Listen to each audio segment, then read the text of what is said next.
I went down to the crossroads.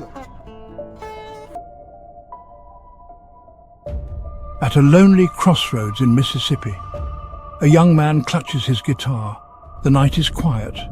Then a shadow appears.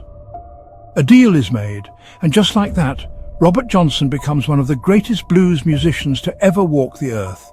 Was it talent? Was it practice?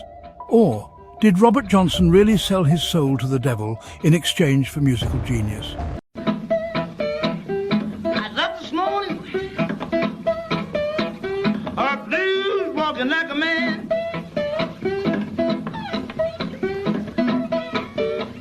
I love this morning. Hey everyone, welcome back to the channel. Today, we're diving deep into one of the most haunting stories in music history. The myth, mystery and magic surrounding Robert Johnson, the man said to have made a deal with the devil himself. Grab your headphones and maybe a flashlight, because this story gets dark. Robert Leroy Johnson was born on May 8, 1911, in Hazelhurst, Mississippi. He was the 11th child of Julia Major Dodds. His biological father was Noah Johnson, but Julia's husband, Charles Dodds, had moved away, so Robert's early life was marked by instability.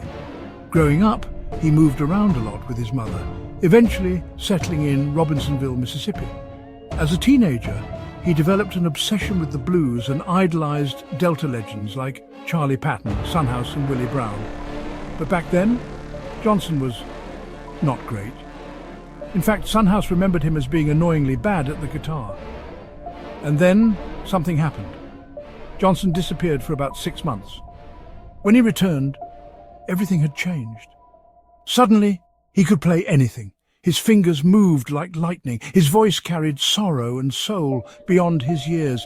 He wasn't just good, he was unreal. This was when whispers started. Whispers that Robert Johnson had gone to the crossroads where Highway 61 and Highway 49 intersect and made a deal with the devil. The legend says a tall, shadowy man tuned Johnson's guitar and gave it back to him in exchange for his soul.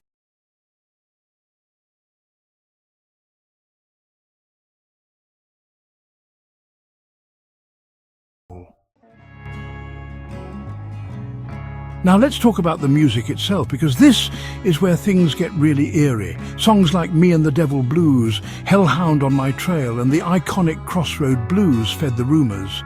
His lyrics spoke of torment, demons and chasing shadows, and they weren't subtle.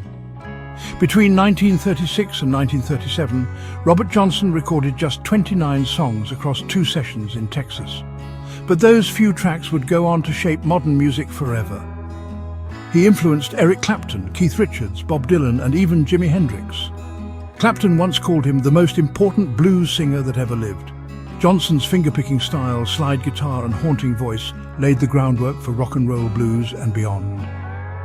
In 1938, at just 27 years old, Robert Johnson died under mysterious circumstances.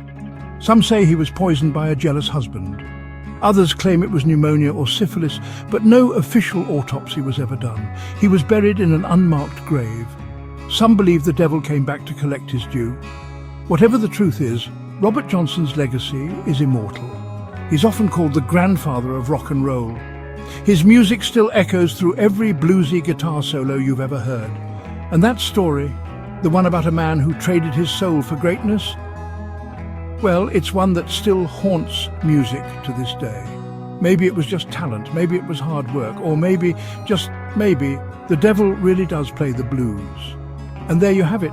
If you enjoyed this dive into the legend of Robert Johnson, don't forget to like, subscribe and hit that bell icon for more fascinating videos. Until next time, stay safe.